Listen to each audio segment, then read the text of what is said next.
Ahoy, you salty sailors. Time to raise anchor and set sail for your best scrawny life. Arr!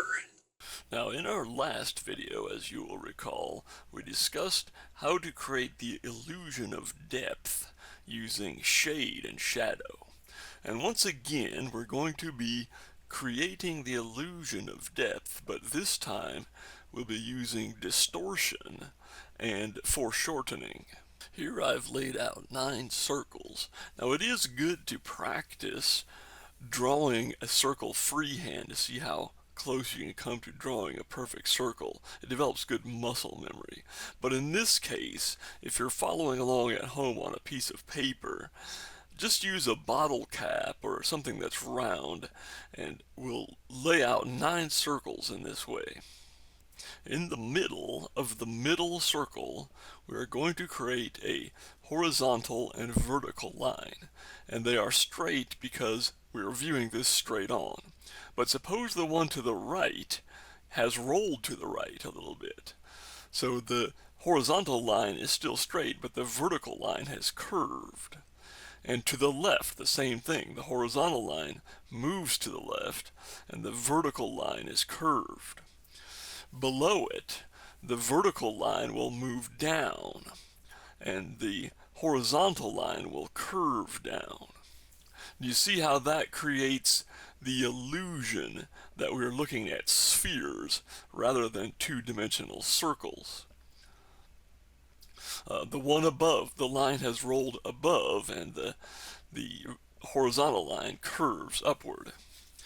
Now the 4 corners, let's suppose that in the upper right corner, the sphere has rolled not only up, but also to the right. So both lines are curved. And in the upper left, let's suppose it's rolled upward and left. So again, both lines are curved. The same on the lower 2 corners. Now in each of these corners, in each of these junctions, we're going to draw a circle. How does the shape of a circle change on the surface of a rolling sphere? For the middle one, there's hardly any distortion at all. And for these ones that are close to the viewer, not that much distortion. But for those that are turning under, rolling away from the viewer, they appear squished down. And that's because they're being distorted by the surface of a sphere. Or at least we're suggesting that they're being distorted by the surface of a sphere. Here we see the closest one again to the viewer is the least distorted, and the one that's turning away from the viewer is the most distorted. This one's not squished very much. Those ones are squished a little. This one is squished a lot.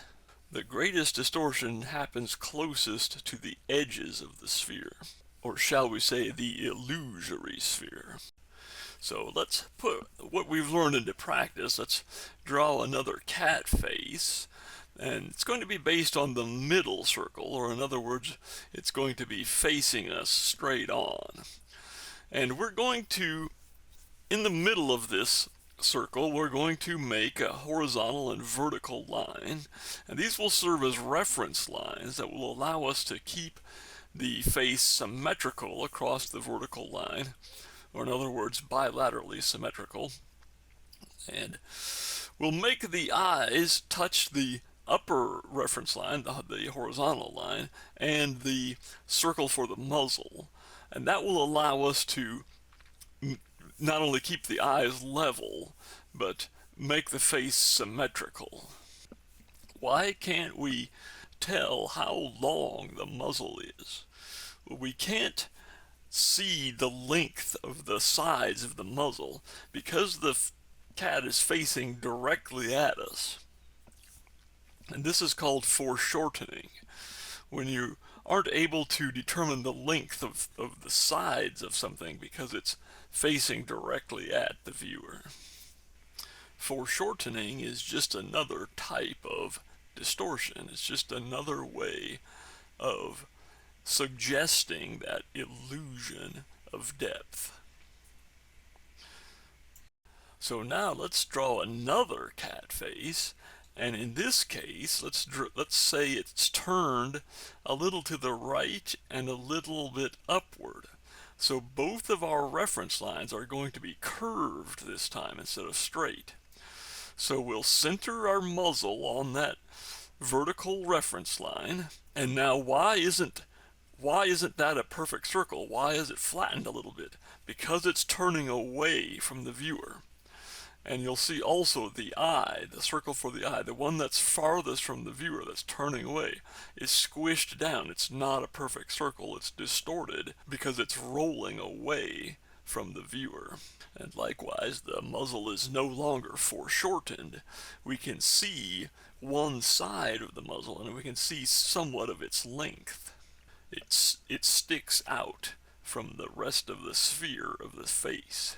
So now that we have the eyes level and the face is symmetrical across that vertical axis, we can clean up some of those reference lines and then begin darkening up begin the actual drawing. And just like the rest of the eye itself, the pupil of the eye that's turning away from the viewer is going to be squished down. It's going to be smaller than the pupil in the eye that's closer to the viewer. And as a reminder, let's add some shading. The ear, of course, will cast a shadow onto the rest of the face. We'll have that little shadow above the eye and below on the underside of the eye.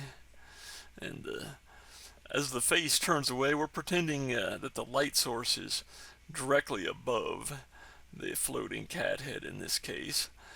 So the lower half of the sphere will be shaded, as well as the muzzle. So the ears line up on a reference line that runs across the top of the head. And the face is symmetrical across a vertical reference line that runs down the middle of the face. And the eyes are level and lined up on a line that runs across that curves across the sphere like so.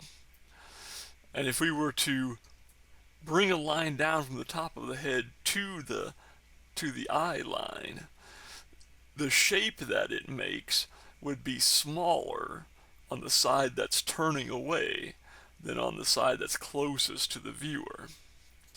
We're creating the illusion of depth, the illusion of three-dimensionality, by distorting curving lines and distorting shapes. And of course, you won't draw something like this necessarily on your very first attempt. It will take practice to develop an intuitive sense of how to distort these shapes as you turn them more and more in one direction or another.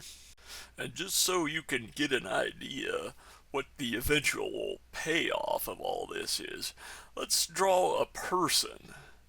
And just like a cat was a sphere plus a muzzle that stuck out from the sphere, a person's face is a sphere with a jaw that extends down from the sphere a little ways.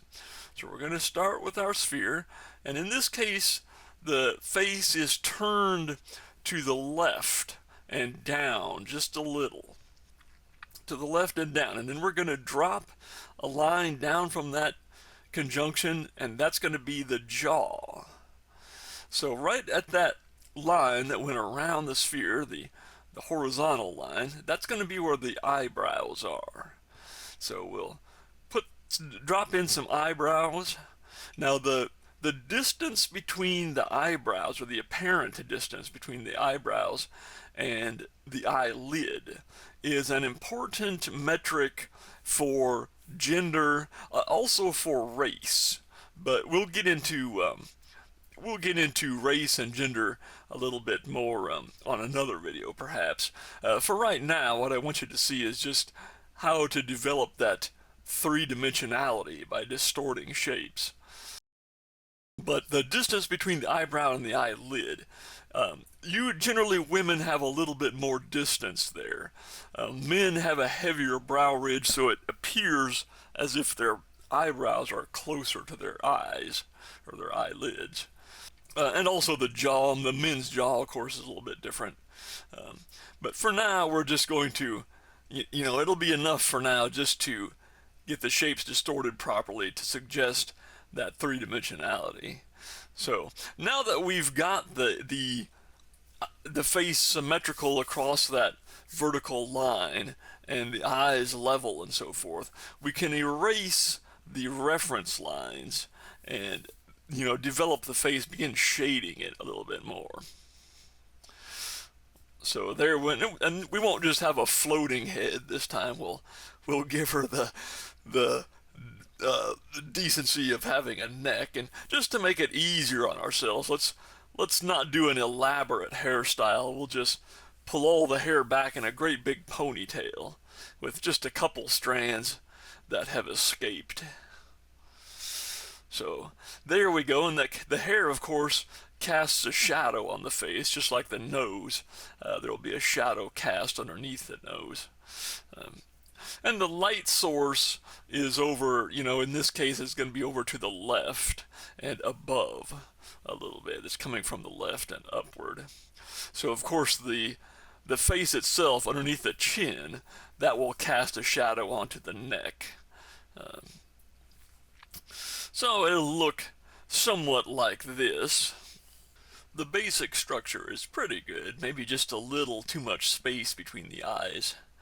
But drop in the finishing touches here, and of course we can redraw our symmetry lines. There's the vertical and the horizontal lines to kind of check things. Alright, let's do another one at a different angle and with the light coming from a different direction. So in this case it's going to be to the right and upward. And we'll drop down that line for the jaw. And it'll look basically like this. Once again, that horizontal line going around the sphere is where the eyebrows are. Now, since the face is tilted up a little bit, we won't see as much of the eyelid, but we'll see a lot of that space between the eyebrow and the eyelid. And once again, in women, tends to be a little bit larger, or appears to be a little bit larger. Now, we're not doing a full exposition of the Loomis method here. We're just using some basic reference lines. And we're going to, once we've got the basic, the eyes and the nose and so forth centered on those lines and symmetrical and so forth, we can erase those reference lines. But we're going to cut off a little bit of that sphere where the eyes are. And if you do a tutorial on the full Loomis method, you'll see why that is. But for now, we've just erased a little bit around the eye that's turning away, because it's not, it doesn't necessarily follow the curve of the sphere in that particular point. And so we're going to cast a shadow beneath the nose there. And of course the upper lip is also, since it curls in, it will also be in shadow since the light source is above. And the area between that's underneath the eyebrow, that will be shaded as well. But the eyelid, since it pokes out, will be in highlight, and we can add some highlights. Now in this case, maybe there's a window off to the right that's just out of sight. That's producing some highlights on the right side of the face. And some of that light is spilling over onto the left cheek a little bit. But most of it's going to be on the right side of the face. And of course, on the left side of the nose, there will be a shadow as well. And on the left side of the face as it's turning away. And again, we'll just go with a real simple hairstyle, nothing too elaborate here. We'll adjust the tone of these shadows just a little bit. So that will be plenty to practice for the time being, but I think in the next video or sometime down the road, we'll have a look at composition and lighting, bringing together or unifying a composition by thinking about the scene in terms of layers. And we'll probably get into color, maybe a bit of color theory at that point too.